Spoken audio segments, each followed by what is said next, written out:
안녕하세요. 저는 30대에 결혼한 지 얼마 안 되는 새댁이고요. 남편과 저는 친구의 결혼식에서 우연히 만난 사이예요. 사실 제가 더 몸이 달았었죠. 그때 저와 사선 방향에 앉아있던 사람이었어요. 분위기가 참 특이했죠. 뭐랄까, 약간은 그늘진 것 같으면서도 알 수 없게 신비한 듯한 그런 인상의 남자였어요. 그 사람에게서 눈길을 뗄 수가 없더라니까요. 친구의 친구 몇 다리를 건너서 그 사람이 뭘 하는 사람이며 그 사람의 연락처까지 알 수 있었죠. 알고 보니 그 사람은 명문대를 나와서 현재 공무원 5급 공채 시험을 준비 중인 사람이더라고요. 정말 큰 용기를 내서 그 사람에게 전화를 걸었더니 저를 기억하고는 있더라고요. 하지만 처음 반응은 심드렁했답니다. 그렇게 한동안 반응이 없더니 제가 적극적으로 대쉬를 하니까 슬슬 제 쪽으로 넘어오기 시작했어요. 저는 대학교를 나오기는 했지만 지방에 있는 대학교를 나온 사람이었죠. 학벌로 따지자면 제가 많이 기우는 형편이었답니다. 서로 마음만 맞는다면 까짓 학벌이 뭐냐 하는 생각이었죠. 그 사람과 이 얘기 저 얘기 하다가 그 사람에 대해서 여러 가지를 알게 되었죠. 어머니가 일찍 돌아가셨다고 하더군요. 그 사람에게서 느낀 그늘이 어쩌면 어머니를 일찍 여인 탓이라는 생각이 들었답니다. 그리고 어머니의 정을 모르고 자랐다는 생각을 하니 가슴이 아팠어요. 아버지 손에 혼자 자랐다니 자라면서 느꼈을 외로움도 컸겠죠. 한 1년 정도 만나다가 드디어 결혼 이야기가 나오기 시작했죠. 시아버지 될 사람이 반대했다는 얘기를 들을 수 있었어요. 아들처럼 좋은 대학교를 나온 머리 좋은 며느리를 기대하셨다나요? 그렇지만 예비 남편이 아버지를 설득하고 또 설득해서 승낙을 받아냈죠. 시어머니가 안 계시는 바람에 결혼 준비 과정에서 친정엄마가 많이 곤란해하셨어요. 엄마한테 바깥 사돈 될 사람이니 사실 얼마나 어려웠겠어요. 그런데 예비 시부는 몰라서 그러는지 일부러 그러는지 제게 줄 예물도 대충, 예복도 대충, 저한테 줄 것은 모두 대충 해주었답니다. 좁쌀만한 다이아 반지도 간신히 해주었고 웨딩드레스를 벗고 입을 예복도 기성복 중에서도 싸구려를 선택하더라고요. 한복도 간신히 한 벌을 해주는데 싸 보이기 이를 데 없는 동네 한복집에서 한 벌 해주더군요. 친정엄마가 분통을 터뜨리셨죠. 왜 이런 집안에 시집을 가야 하냐고 말이죠. 거기다가 사실 공채 시험이라는 것이 워낙 어려운 시험이다 보니 미래가 불확실한 상태잖아요. 그것도 친정엄마에게는 마음에 들지 않았을 거예요. 하지만 그때 저는 남편만 제 편이면 된다고 생각했어요. 평생 시부 모시며 살 것도 아니니까요. 그렇게 결혼을 하게 되었고 신혼집도 간신히 방 2칸인 변두리 아파트에서 시작했어요. 그것도 우리 집에서 집값을 많이 치르고 들어간 집이었죠. 그러고도 시아버지는 제게 별 미안해하는 기색도 없었고 오히려 저 같은 사람이 귀한 남편 만난 걸 고마워해야 한다더라고요. 솔직히 그때까진 그래, 다른 집들 악독한 시어머니 있는 것보다야 시아버지 한 분만 날 힘들게 하는 게 차라리 낫다 싶었어요. 그런데 결혼 생활은 제 생각보다 훨씬 더 험난했어요. 시아버지가 예상 밖의 것들을 관여하기 시작했거든요. 일단 시부는 전형적인 가부장적 인간이었습니다. 준영이가 공부 중이니 안사람하고 같이 있는 것은 좋지 않다. 너는 집에 와 있으려무나. 그리고 며칠에 한 번 가서 반찬이나 빨래나 해주고 오면 된다. 난데없는 시아버지의 별거 명령이 떨어졌죠. 결혼한 지 얼마 되지도 않은 사람한테 떨어져 살라뇨. 그것도 친정에 가 있으라는 것도 아니고 시아버지 혼자 있는 집에 가서 시집살이를 하면서 마치 파출부처럼 가서 반찬이나 해주고 빨래나 해주라니 정말 황당했어요. 아버님, 저희 결혼한 지 1년도 안 됐어요. 신혼부부라고요. 아무리 시험 공부 중이라지만 어떻게 이렇게 별거를 하라고 하시는 거예요? 무조건 혼자 있다고 공부가 잘 되는 건 아니죠. 그러면 왜 결혼 허락하신 거예요?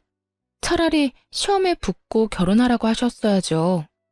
제가 시집으로 들어갈 기미가 보이지 않자 결국 시아버지는 남편을 데리고 집으로 들어가 버리셨어요. 가잔다고 따라간 남편 또한 한심하다는 생각이 들더군요. 남편과 시아버지 둘 다 들으라고 가서 또박또박 제 의견을 말했어요. 아버님, 시험 공부 중요한 거 저도 알아요. 하지만 주변 상황이 정리되어야 시험 공부도 잘 되는 거잖아요. 제가 집에 혼자 있으니 이 사람 마음이 아무래도 편하지 않을 거고, 또 아버님이 귀한 아들 내조하실 거 아니잖아요. 오히려 준영 씨가 아버님 뒷바라지를 하게 될 것 같은데요. 저하고 있을 때보다 따로 있는 게 더 시험 공부에 지장을 주게 되는 거죠. 그런데 다음 순간에 정말 상황에 어울리지 않는 생뚱맞은 소리가 들려왔어요. 무언가 깨지는 소리가 날카롭게 공기를 찢었죠. 시아버지가 제가 하는 말을 버릇없는 말대꾸라고 생각했고 그 분을 이기지 못해서 사기 재질로 되어 있는 잿더리를 벽에다 던진 것이었어요. 잿더리가 산산조각이 나서 사방에 흩어졌죠. 아버님, 저희가 기왕 결혼을 한 이상 아무리 부모님이라 해도 이러실 권리가 없으신 거예요. 그걸 왜 모르세요? 그리고 아버님, 사람을 향해서 던지지는 않으셨다고 해도 이건 엄연히 폭력이에요.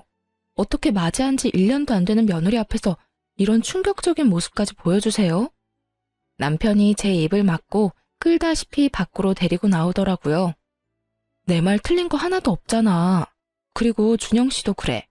어떻게 새신랑이 오란다고 그렇게 홀딱 가버려? 집에 새 신부 혼자 놔두고 말이야.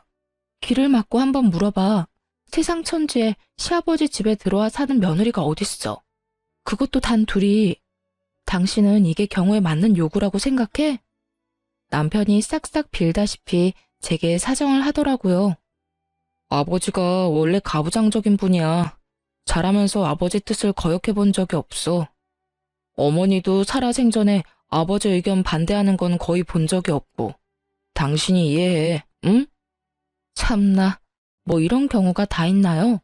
아니, 가부장적이면 그 요구가 아무리 불합리해도 다 들어야 한다는 건가요? 저는 남편의 이런 해명이 더 이해가 안 가더라고요. 그래서 저는 남편더러 시험 공부 뒷바라지 제가 제대로 할 테니 집으로 돌아가든지 여기 눌러 앉아서 다시는 저를 볼 생각을 말든지 둘 중에 하나를 택하라고 했어요. 그리고 이런 뜻을 시아버지에게도 분명히 전했죠. 신혼 초부터 별거하느니 차라리 헤어지겠다고 시아버지에게 대들고 대들어서 남편을 집으로 데리고 가는데 성공했어요. 첫 번째 라운드는 제 승리로 끝난 것이었죠. 가면서 시아버지한테 본의 아니게 말대꾸를 하게 되어서 죄송하지만 이렇게 하는 것이 순리이니 아버님께서 이해해 주시길 바란다고 진심을 담아 말했어요. 시아버지가 아무 말도 못하더군요. 제 성격이 원래 이렇게 도리가 아니거나 좀 불이한 것을 보면 못 견디는 성격이거든요. 이런 제 성격과 시아버지의 가부장적인 성격이 충돌해서 시아버지와 저 사이에 대립은 자주 일어났죠. 거기다가 자식에 대한 긍지가 너무 지나친 사람이었어요. 저희 집에 자주 와서 둘러보고는 이건 이래라 저건 저래라 하는데 이건 뭐 시어머니보다 더하더라고요. 시아버지 시집살이가 더 맵다라는 말이 떠오를 수밖에 없었죠. 반찬이 이게 뭐냐? 네 남편이 무슨 소냐? 불밭이 따로 없구나. 이래가지고 체력이 필요한 시험 공부를 제대로 할 수나 있겠니? 우리 집 반찬까지 가지고 트집을 잡는 것이었죠. 사실 지금 상황에 제가 작은 회사에 다니면서 버는 돈으로만 두 식구가 살림을 하고 있는 중이었어요. 그다지 넉넉할 리가 없었죠. 돼지고기는 기름기도 많고 건강에 좋지 않다. 공부하느라고 앉아있는 애한테 먹일 만한 음식이 아니야. 고기를 먹이더라도 소고기를 먹여라. 하루에 한 끼는 소고기로 단백질 섭취를 시켜줘야 해. 소고기 좋은 거 누가 모르냐고요.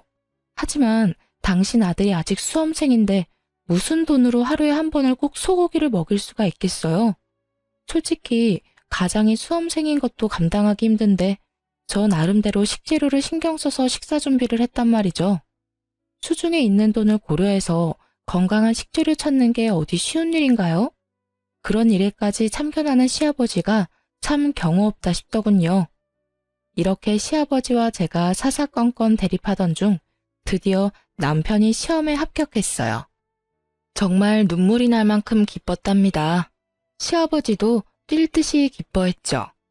시아버지가 그렇게 기뻐하는 모습을 보니 같이 좋은 게 아니라 수험생 시절에도 그렇게 아들 하나 가지고 유세를 떨더니 이제는 더 심해지겠구나 싶은 생각이 자꾸 들어서 마냥 좋아할 수만은 없겠더라고요.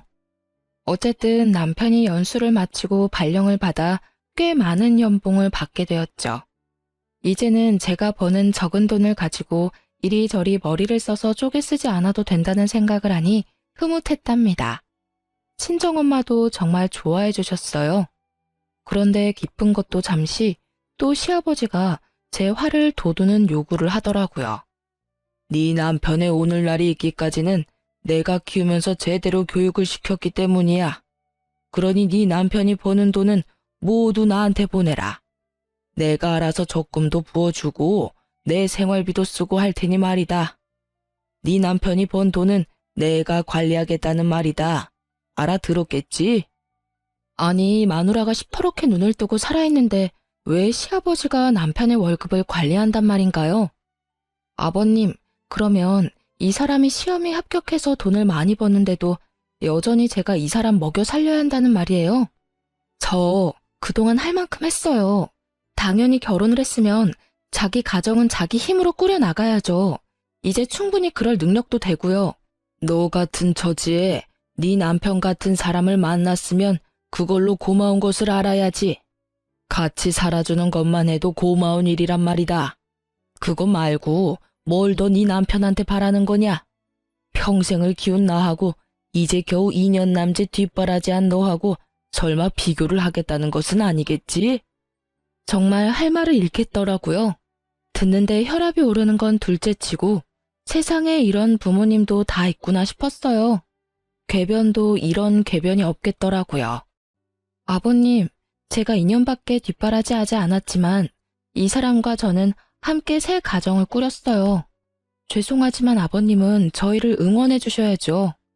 이 가정에 아버님이 여전히 속해 있다는 생각은 버리셔야죠. 안 그런가요? 또 불같이 화를 내더라고요. 뭔가 손에 잡히면 또 집어던질 기세였어요. 제가 고분고분 말을 듣지 않으니까 아들과 직접 이야기하겠다고 하는 거였죠. 결론이 나지 않는 시아버지와 저의 대립. 정말 생각하면 생각할수록 골치가 지끈거리더라고요. 오죽하면 온라인 게시판에 글을 다 썼다니까요. 시아버지 시집살이 혹시 경험하신 분 계시나요? 시아버지가 남편을 평생 교육시켰으니 벌어오는 돈은 다 시아버지한테 가지고 오라는데 이게 말이 되는 건가요? 게시판에 댓글이 주르르 달렸어요. 당연히 다 말이 안 된다는 거였죠. 다만 특별히 하는 일이 없다면 생활비는 드릴 수 있겠지만 결혼한 아들의 수입 관리를 아버지가 다 한다는 것에는 모두들 기가 막혀 하더라고요.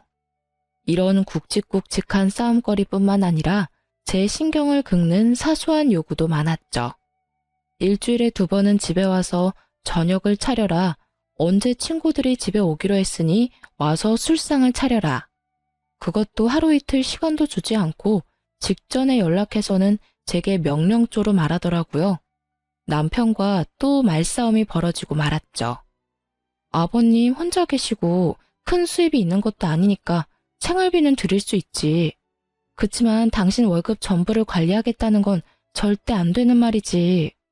내가 걱정돼서 미리 말하는 거지만 몰래 몽땅 아버지한테 갖다 드리기만 해봐. 진짜 가만 못 있으니까. 제발 날 이상한 사람으로 만들지 말고 당신도 제대로 된 의견을 좀 보여봐. 아버님도 당신이 가만히 있으니까 더 당당하게 요구하잖아. 결국 친정엄마한테까지 얘기를 했죠. 친정엄마가 남편한테 따로 전화를 했고 제 입장과 같은 말을 하셨어요. 처가에서까지 이런 식으로 나오다 보니 남편도 아버지 의견을 반영해 생활비를 좀 많이 챙겨드리는 걸로 결정했죠. 저 역시 남편이 꽤 돈을 받아오는데 혼자 있는 시아버지가 남루하게 사는 것을 바라지 않았어요. 충분히 쓸만한 돈을 들였고요. 그런데 돈을 받을 때마다 굳이 전화를 걸어서 제게 불만을 토로하더라고요. 꼴랑 200만 원 줘놓고 내 입에 풀칠은 하겠어? 내가 이런 대우 받으려고 정성껏 키운 줄 아니? 그 아이 그렇게 좋은 대학에 입학할 수 있었던 것도 결국은 내 덕 아니냐? 그리고 그 학과도 내가 선택하게 했었다. 그 사이 교육비는 또 얼마나 들었겠니? 나 네 남편 교육비 대느라고 빚도 있는 사람이다. 월급 받아서 내가 다 쓰겠다는 것도 아니고 너희들 위해서 적금도 부어주겠다는 것 아니냐? 그렇게 따지면 세상 자식들이 모두 결혼해서도 버는 돈 다 자기 집에 갖다 주어야 해요, 아버님. 자식 키우면서 교육비 안 드리는 부모도 있어요? 그건 당연 부모들이 다 하는 일이죠. 저도 아이 낳으면 그렇게 할 거고요. 그런데 왜 아버님만 하신 것처럼 말씀하세요? 키움값 받으시는 건 알겠는데 그러니 넉넉하게 챙겨드리잖아요. 볼 때마다 시아버지 얼굴에 불만이 다닥다닥 붙어 있었어요. 그래도 생활비 많이 주니 넘어간 줄 알았는데 제 착각이었던 거죠. 내 친구들을 보니까 요즘 내 나이대에 많이 타는 튼튼한 차를 굴리고 있더구나. 나는 지금까지 차도 없이 지내왔다. 그런데 내 아들이 이제 나 차 사줄 돈은 충분히 버니까 차 한 대는 내 명의로 만들어 놔라. 이것까지 설마 안 된다는 말은 안 하겠지? 사실 우리 집에도 차가 있기는 했어요. 제가 결혼 전부터 타는 차였어요. 그걸 좀 바꿔야겠다는 생각을 하고 있던 중이었답니다. 이미 하던 일에서 퇴임을 하시고 왔다 갔다 하는 범위가 정해져 있는 시아버지한테 그런 좋은 차가 왜 필요한지 모르겠더군요. 사실 우리 차를 바꿔서 저는 이제 그만 타고 남편이 끌고 다니게 하려고 했었거든요. 시아버지한테 이런 뜻을 전했죠. 그랬더니 뭐라는 줄 아세요? 생활비도 많이 안 주는데 자기 차는 꼭 새 걸로 사달라며 우리가 사려고 했던 새 차에 대한 할부값은 꼭 제 월급에서만 해결하라고 강조하더라고요. 남편에게 혹시나 시아버지 차 사는 일에 단 한 푼이라도 더 갔다가는 이번에는 정말 이혼이라고 으름장을 놓고 말았네요. 그런데 이 파파보이가 결국 아버지 고집을 꺾지 못하고 기어코 할부로 차를 샀던 모양이에요. 그것도 저한테 숨기고 있다가 남편의 카드 명세서를 보고 알게 되었답니다. 제가 이미 예고한 대로 짐을 싸서 친정으로 가버렸어요. 남편이 예상보다 늦게 친정으로 찾아왔더라고요. 거의 보름이나 지난 다음에 저를 데리러 왔죠. 부모님은 그런 남편을 보고 혀를 끌끌 차며 말하셨죠. 직업이 좋을지 모르나 이리 보나 저리 보나 참 마음에 안 드는 사위라고 말이죠. 결국 시부차는 저질러 놨으니 저희 차를 미루기로 했네요. 남편이 자신은 굳이 차가 필요하지 않다고 알아서 뒤로 빠졌어요. 시아버지와 저의 싸움을 좀 줄여보자는 생각에서였겠죠. 그래서 제가 타던 차는 같이 타기로 마무리됐고 좀 더 바쁜 일이 있는 사람이 차를 먼저 쓰기로 한 거였어요. 그런데 시아버지의 요구는 그것으로 끝나지 않았어요. 집안의 도배를 모두 새로 해야겠으니 그 비용을 대고 와서 일하는 사람들 감독을 하라고 하기도 했고요. 언제는 또 친척 중 누구 결혼식에 가는데 그때 입을 명품 로고가 붙은 양복을 꼭 마련해내라고 하기도 했어요. 이건 무슨 명품 핸드백 사달라는 시어머니하고 다를 바가 없더군요. 견디다 못한 제가 몇 번 더 친정으로 가버리기도 했고요. 그럴 때마다 남편이 와서 빌어서 간신히 저를 데리고 가곤 했죠. 아무튼 그렇게 시아버지는 제 생활 최대의 스트레스였답니다. 결혼 전에는 시어머니가 안 계시다기에 시집살이에 대한 스트레스는 없을 것이라고 생각했었어요. 며느리 사랑은 시아버지라고 하잖아요. 우리 집에서 그런 말은 절대 해당 사항이 없었죠. 그러던 어느 날 제 퇴근길이었답니다. 그날은 거래처에 여기저기 다닐 일이 있어서 제가 차를 가지고 나온 날이었어요. 집으로 돌아가는데 옆에 아주 익숙한 차가 한 대 서 있더라고요. 바로 시아버지 차였어요. 제 스트레스의 주범인 시아버지였지만 길거리에서 우연히 보니 어쨌든 가족이라고 반갑기는 하더라고요. 그래서 차창을 내리고 아는 척을 하려고 하는 순간 조수석에 타고 있는 사람을 보게 되었답니다. 제 또래 정도밖에 안 되는 젊은 여자였어요. 시아버지가 운전을 하면서도 하도 다정하게 얘기 중이었기에 저는 도로 차창을 올리고 말았죠. 하지만 궁금하기는 하더라고요. 시아버지는 그 여자와 뭔가 긴히 이야기를 하는 것 같았고, 그래서 슬쩍 따라가기가 쉬웠어요. 차가 시내를 관통해서 미사리 쪽으로 가더니 한 분위기 있어 보이는 카페로 들어가더군요. 저도 최대한 먼 곳에 차를 대고는 몰래 따라 들어가 보았어요. 들킬까봐 테이블에 앉지는 못하고 문 밖에서 두 사람을 지켜보았죠. 이야기가 정말 긴한 이야기인지 제가 여러 번 빼꼼히 카페 문을 열고 들여다보는데도 얘기하는 것에 여념이 없더라고요. 얼굴이 꽤 예쁜 편인 여자였어요. 지적인 분위기가 철철 흐르는 여자여서 둘이 어떤 관계일까 너무 궁금하더라고요. 아버님 말야, 혹시 너무 외로우신 건 아닐까? 나 오늘 길거리에서 아버님 차에 젊은 여자가 같이 탄 거 봤어. 미사리까지 가시던데. 얘기도 아주 긴한 얘기인 것 같았고, 내가 보기엔 보통 사이가 아닌 것 같았다니까. 남편이 픽 웃더군요. 그러더니 갑자기 그 여자가 어떻게 생겼는지 대략 이야기를 해보라는 것이었죠. 제가 얘기를 하고 나니 남편이 갑자기 더 크게 웃더라고요. 누군지 내가 알 것 같다. 걔는 아버지 사촌 형제 딸이야.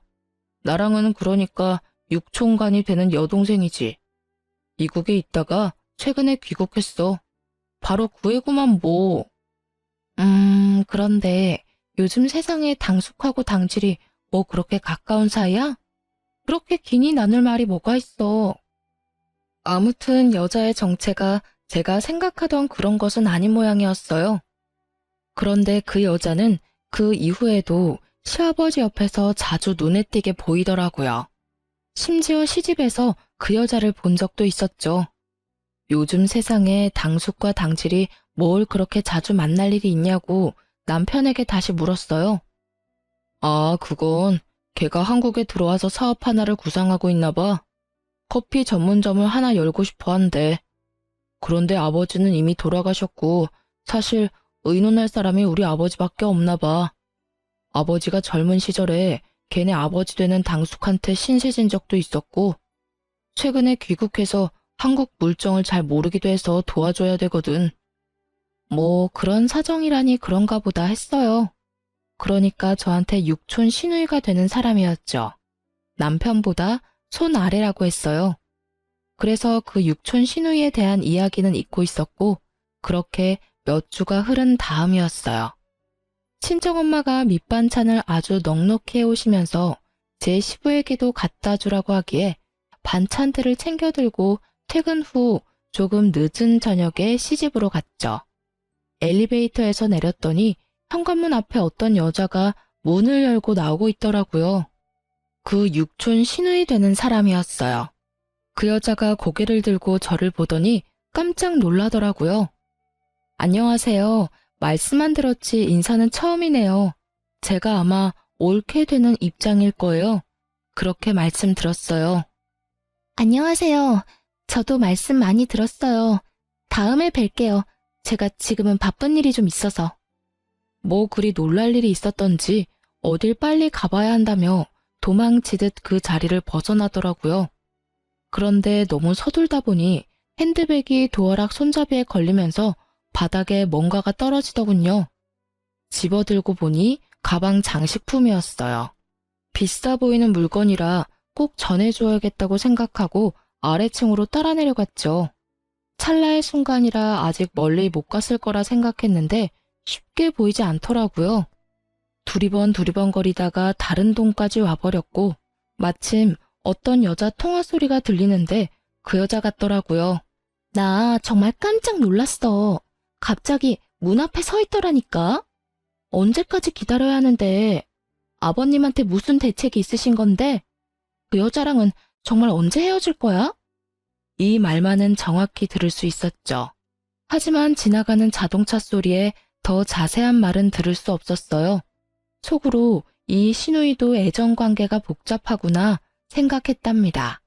목소리가 들리는 방향으로 찾아갔죠. 아가씨, 여기 뭐 하나 떨어뜨리고 가셔서. 그야말로 유령이라도 본 듯 기겁을 하며 도망을 가더라고요. 정말 빠른 속도로 그곳을 벗어나는 거 있죠?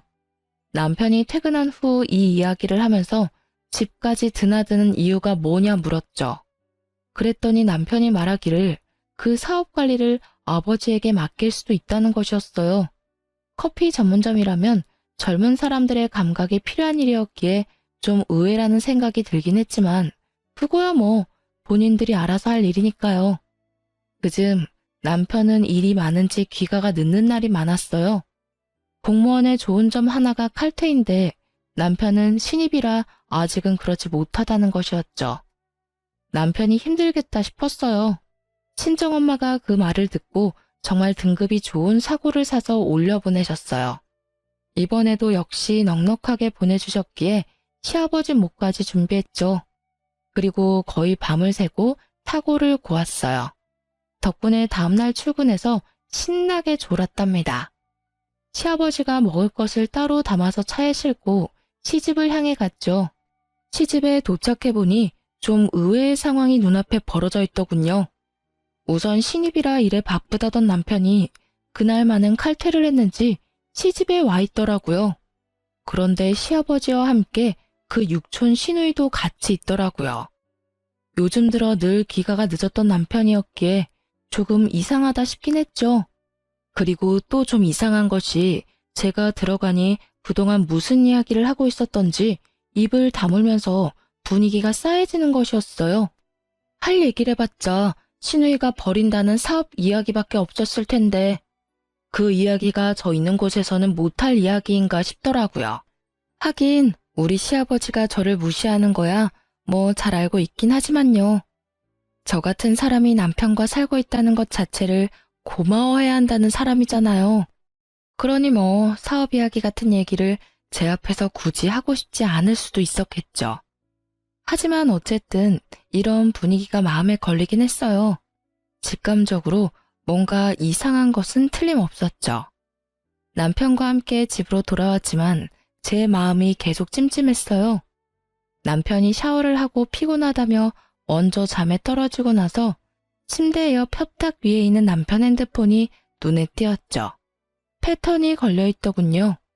하지만 남편은 제가 아는 한 일과 아버지밖에 모르는 단순한 사람이었죠. 슬쩍 멀리서 보았던 패턴을 비슷하게 따라해보니 금방 풀리더라고요. 시아버지와 주고받은 문자가 우선 보이더군요. 어떤 방법으로 일을 처리하시려고 그러시는데요. 어떻게든 이 애비가 알아서 할 테니 기다려라. 이런 내용밖에 별다른 내용은 없었어요. 하지만 처리한다는 그 일이 어떤 일인지 궁금하긴 하더라고요. 그리고 패턴이 열린 김에 남편의 핸드폰을 구석구석 살펴보았죠. 그러다가 앨범에서 그 시누이와 남편이 찍은 사진을 발견하게 되었어요. 좀 상식적이지는 않더라고요. 요즘 세상 사촌 간에도 특별한 경우가 아니면 그다지 교류가 없는 판국에 육촌남매가 같이 사진 찍을 일이 뭐가 있나 싶더라니까요.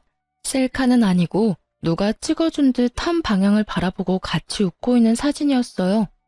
그런데 그 순간 갑자기 제 머리를 치고 지나가는 기억 하나가 있었죠. 그때 그 신우의 통화 내용 말이에요. 특히 그 갑자기 문 앞에 서 있더라니까 라는 대목에서 갑자기 문 앞에 서 있던 사람은 저밖에 없었거든요. 그렇다면 절 보고 그렇게 놀랐다는 말인데 저는 그 집 며느리 되는 사람이잖아요. 전혀 놀랄 이유가 없는데 뭔가 제게 숨기는 게 있다는 거 아니겠어요? 곰곰이 생각하던 중 한 가지 계획을 세우고 시집을 방문했어요. 하지만 세 사람이 같이 있는 경우가 드물더라고요. 남편도 제 시간에 퇴근하기 시작했죠. 제 계획을 실행하는데 한 달이 넘게 걸렸어요. 저는 일부러라도 시집을 자주 방문했어요. 결국은 기회가 오더라고요. 예고 없이 찾아가 보니 마침 세 사람이 또 같이 있는 날이었어요. 이번에도 그 묘한 싸한 분위기를 느낄 수 있었고요. 저는 일부러 이것저것 싸간 음식을 늘어놓으며 분위기를 유쾌하게 하려고 했죠. 그런데 그 분위기가 여관에서 자연스러워지지 않더군요. 제가 가지고 간 음식을 다 먹은 두 남자가 담배를 피우겠다고 베란다로 나갔죠. 아가씨, 한식집 차리신다면서요? 한식집은 일할 사람도 많이 필요하고 아무래도 아버님같이 연세 좀 있으신 분이 관리해 주셔야 할 거예요. 그나저나 여러 가지로 바쁘시겠어요. 남편이 분명 커피 전문점이라고 말했지만 일부러 넘겨짚어 물어본 것인데 역시나 걸려들었어요. 그러게 말이에요. 제가 최근에 주로 미국에 있었기 때문에 그 사이 한국 물정을 많이 잊어버렸어요. 그래도 한국 땅이니 한국 먹거리가 제일 잘 팔릴 것 같아서 그걸로 삽 아이템을 정했어요. 이제 그 세 사람 사이에 제가 모르는 모종의 일이 있다는 것은 제 막연한 짐작이 아니라 분명한 것이었죠. 집에 들어와서 곰곰이 생각에 잠겼어요. 그리고 다음날 신우의 어떤 말도 또 머릿속에 떠올랐죠. 바로 핸드백 장식을 주러 나갔을 때 한 말. 그 여자랑은 언제 헤어질 건데? 라고 전화에 대고 하는 말이었죠. 여기서 그 여자라 함은 바로 저를 칭하는 말이라는 생각은 지나친 것일까요? 저는 고개를 여러 번 저었답니다. 설마 아닐 거야, 아닐 거야 했죠. 다음날 남편을 먼저 출근시킨 다음 바로 흥신소를 붙였답니다. 흥신소에서 연락이 오기까지 기다리는 시간이 그리 길지 않았어요. 바로 며칠 만에 흥신소에서 아주 결정적인 사진 몇 장들이 우선 날아왔거든요. 육촌 시누이 혈족이라면서요. 다정하게 같이 모텔에 드나드는 사진도 있더라고요. 기도 안 차더군요. 남편의 퇴근 시간, 그 여자가 남편의 직장 앞에 서서 기다리는 사진도 있었죠. 흥신소에서 보내온 동영상에는 제가 모를 자동차를 타고 둘이 서울 근교로 나가는 것도 포함되어 있었습니다. 직업이 공무원인 만큼 조심해야 했겠죠. 숙박업소 출입은 주로 서울에서 좀 떨어진 곳에서 잡았고 퇴근 시간이 늦었던 이유가 이 여자 때문인 것도 알게 되었네요. 흥신소의 말로는 남편은 거의 정시 퇴근을 한다고 말해줬어요. 남편이 제가 모든 것을 알고 있다는 것도 모른 채 집에 와서 하는 꼬라지를 당분간 지켜보았어요. 퇴근할 때마다 무지무지 피곤해 보이더군요. 하긴 그 먼 거리를 운전해서 나갔다가 숙박업소에 들어갔다 나오고 또 반대 방향인 집까지 먼 거리를 운전해서 오려니 얼마나 피곤하겠어요. 아주 단순한 인간인 줄 알았더니만 피곤해하는 연기는 꽤 수준급이더군요. 이후에 보내오는 사진들도 가관이었어요. 커플 모자에 커플티를 착용한 사진부터 시작해서 놀이공원에서 아이들처럼 천진하게 뛰노는 사진까지 별별 사진이 다 있더라니까요. 둘이 불륜관계라는 것은 이제 분명했죠. 그리고 당연히 육촌 시누이라는 것도 거짓말이었을 테고요. 하지만 한 가지 여전히 해결되지 않는 것이 있었어요. 바로 시아버지가 이 일에 어떻게 관련되어 있는지를 모르겠더라고요. 하지만 한 가지만 분명하잖아요. 적어도 시아버지가 둘의 관계를 미리 알고 있었거나 알고 난 후에 묵인했다는 것이었죠. 모든 증거를 확보하고 남편에게 직접 물었습니다. 사진들과 동영상이 담긴 USB를 남편 앞에 던졌어요. 그걸 본 남편의 얼굴이 마치 죽은 사람처럼 핏기가 없어지더군요. 남편을 추궁했어요. 우선 얼마나 된 사이인지를 물었죠. 한동안 입을 다물고 있던 남편이 전부 포기한 듯 털어놓기 시작하더군요. 그 여잔 내가 대학교 때부터 좋아한 내 첫사랑이야. 잠시 사정이 있어서 헤어져 있다가 최근에 다시 만난 사이야. 정말 기가 막히더군요. 길거리에서 만나서 잠깐 즐긴 것이라고 하면 차라리 이것보단 나을 것 같았어요. 그런데 10년이 넘도록 간직해온 첫사랑이라뇨. 그렇게 첫사랑을 못 잊으면서 왜 저하고 결혼했냐고 따졌죠. 그랬더니 망설이면서 한다는 말이 더 가관이었어요. 제가 먼저 접근해왔지만 사실 저에 대해서 큰 관심은 없었다고 하더라고요. 그런데 친구들을 통해서 아름아름 알아보니 우리 친정이 잘 산다는 걸 듣게 되고 아버지와 의논해서 결혼을 결정했다고 말이에요. 친정이 잘 사니 수험 생활이 끝날 때까지 편하게 지낼 수 있을 것이라고 생각했다면서요. 그러니까 이 미친 부자가 수험 생활 동안 돈 꺼낼 수 있는 ATM이라고 저를 생각한 거예요. 결혼을 어떻게 수험 생활할 동안 생활비 대주는 용도로 생각했어? 그 좋은 학교에서는 그렇게 가르치나 봐? 첫사랑? 그래. 누구한테나 첫사랑은 있지. 그렇게 첫사랑이 소중했다면 어떤 이유로든 다른 여자와 사귀거나 결혼했으면 안 되는 일 아니었을까? 당신의 첫사랑이라는 그 여자도 당신이 시험에 붙을 때까지 생활비 대줄 용도로 다른 여자와 사는 걸 알고 있는 거고, 사랑하는 사람이면 서로 힘들어도 같이 살면 되지. 그깟 돈 때문에 좋아하지도 않는 여자를 옆에 두고 산다고? 웃기지 마. 수험 생활 뒷바라지 하는 게 힘들어서 그 여자는 널 찬 거야. 딱 보면 나오잖아. 그게 네가 말한 진정한 사랑이야?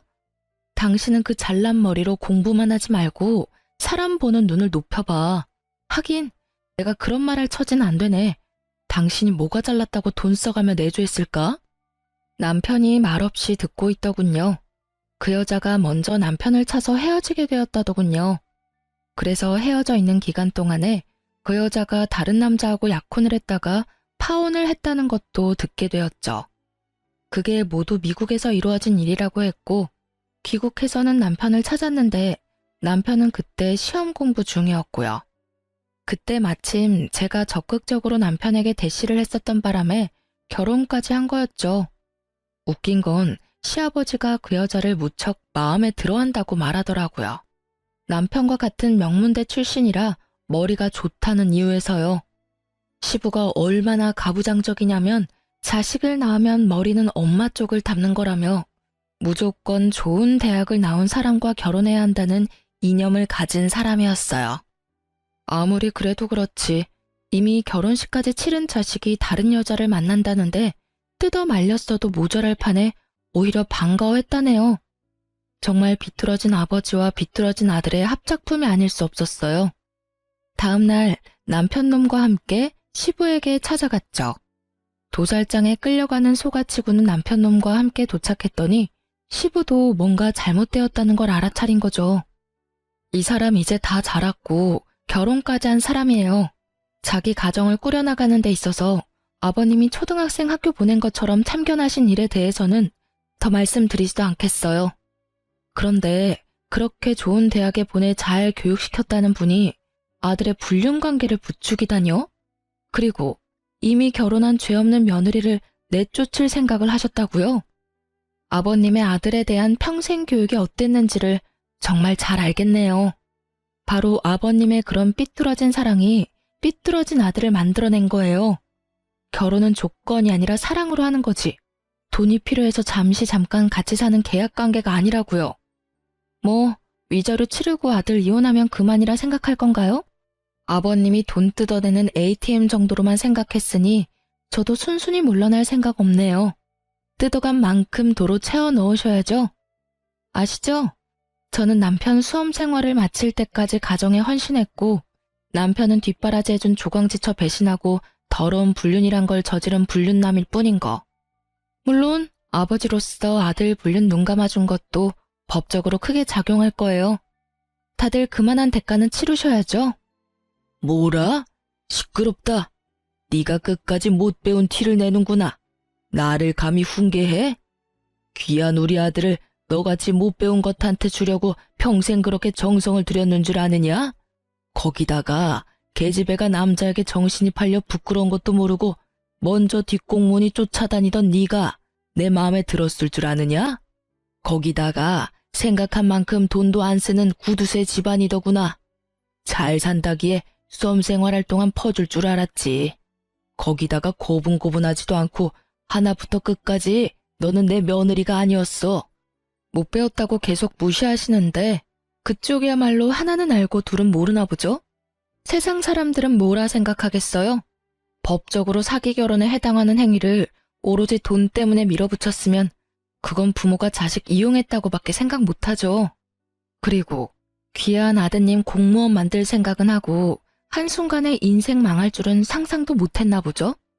이 사람 직장? 공직이죠. 그래서 더 알려야 한다고 생각해요. 이 사람은 공직을 수행해서는 안 되는 사람이죠. 제가 책임지고 끌어내려 줄게요. 사기 결혼과 불륜을 행한 공직자. 사람들이 얼마나 분노하겠어요?